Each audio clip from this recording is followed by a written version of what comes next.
What's up, this is Ali Kermani. This is your manual on a RipStik tutorial. So the trick for the manuals is definitely like when you're learning it, you want a lot of confidence. It'll help you out. See, if you go back and you're leaning not far back enough, you can just set it forward. And you're confident and you go too far back, you can just scrape your tail. It's when you're not confident that you start to get shaky and will fall off. So the second tip that I have for doing manuals on RipStiks is knowing where to put your feet properly.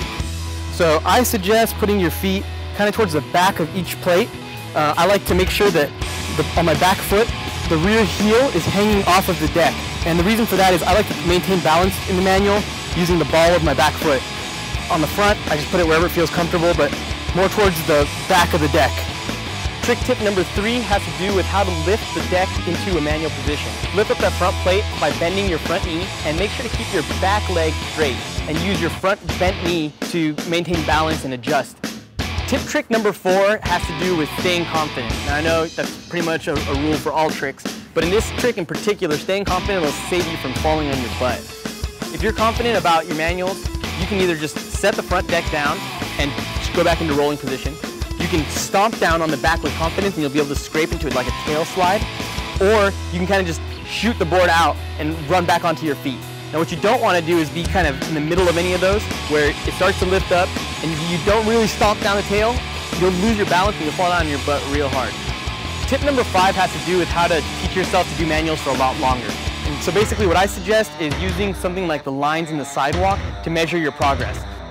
Eventually you'll be able to do entire blocks with no problem. So the 6th tip that I have for you guys has to do with where you put your arms to help you keep balance.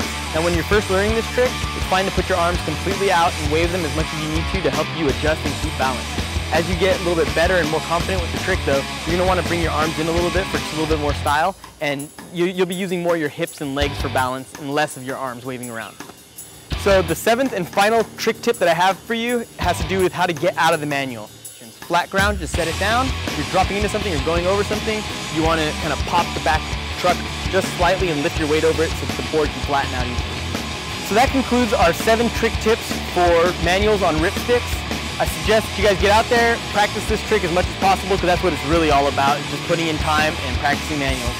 With that said, me and Dinnendahl, we're out of here. Enjoy the rest of this mani footage and we'll see you guys next week.